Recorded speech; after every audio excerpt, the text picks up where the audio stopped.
पंतप्रधान नरेंद्र मोदींनी महाराष्ट्रात प्रचाराचा धडाका सुरू केला। या धडाकेबाज प्रचारावर विरोधकांनी मात्र टीका केली।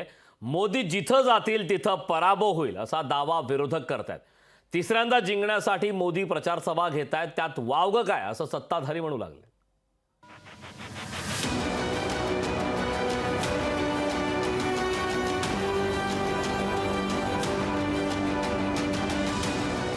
लोकसभा निवडणुकीच्या प्रचारासाठी पंतप्रधान मोदींनी महाराष्ट्र पिंजून काढलाय। महाराष्ट्रातल्या 2 लोकसभा मतदारसंघांसाठी 1 अशा प्रमाणात मोदी सभा आणि रोड शो घेत आहेत। मोदींच्या महाराष्ट्रातल्या विक्रमी सभांवरून विरोधकांनी मोदींवर टीकास्त्र डागलंय। मोदी ज्या ज्या ठिकाणी सभा घेतील तिथं तिथं महायुतीचा पराभव होईल असं संजय राऊत म्हणाले। प्रधानमंत्री रोड शो करतो देशभरात, दुसरं काय काम नाही प्रधानमंत्र्यांना। आताही घाटकोपरला 18 लोकांचे मृतदेह सापडले बरं का, त्यांच्याविषयी त्यांच्या मनात संवेदना नाही। आज जाऊन कदाचित तिथे नाटक करतील, ते नेहमीप्रमाणे अश्रू ढाळतील। जिथे जिथे मुंबईत मोदी जातील किंवा महाराष्ट्रात मोदी जातील तिथे तिथे भाजपचा पराभव नक्की आहे। शिवसेना, उद्धव बाळासाहेब ठाकरे पक्ष आणि महाविकास आघाडीनं मोदींवर गल्ली गल्लीत प्रचार करण्याची वेळ आणल्याचंही राऊत म्हणाले।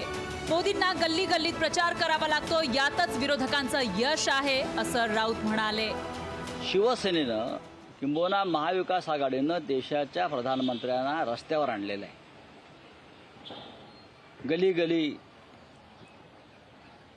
सड़क सड़क देश को, प्रधानमंत्री को बीजेपी वाले घुमा रहे हारने की डर से। संजय राऊतांचा दावा भाजपनं खोडून काढलाय। निवडणुकीचा प्रचार घरात बसून करतात का असा सवाल भाजपनं राऊतांना विचारला। शरद पवारही महाविकास आघाडीच्या उमेदवारांचा प्रचार करतायत, मग मोदींनी प्रचार का करू नये असा सवालही भाजप विचारतीये। तुमचे सगळे जिंकतात तर घरी बसा, बरोबर की नाही? पवार साहेबांना ह्या परिस्थितीत सुद्धा कल्याणला यावं लागतंय। 2,500ची सभा पवार साहेब करायला लागलेत। आपण बघितलं असेल मॅक्सी ग्राउंडमध्ये, मला व्हिडिओ आला, मला माहीत नाही, मी काय गेलो नाही, पण मी व्हिडिओ बघितला, सगळ्या खुर्च्या रिकाम्या आहेत। अशा परिस्थितीमध्ये सुद्धा तुम्ही येता आणि मोदीजींनी यायचं नाही। 5व्या टप्प्यातल्या प्रचाराच्या समारोपाला म्हणजे 17 मे रोजीही मोदींची मुंबईत सभा होणार आहे। यावेळी जास्तीत जास्त जागा जिंकण्यासाठी स्वतः मोदी शहा महाराष्ट्र पिंजून काढतायत। मोदी शहांच्या सभांचा किती फायदा होणार हे 4 जूनला स्पष्ट होईल। राजेश गुप्तासह मीनाक्षी म्हात्रे, लोकशाही मराठी, मुंबई। लोकशाही मराठी ऐका, पहा, जागरूक रहा।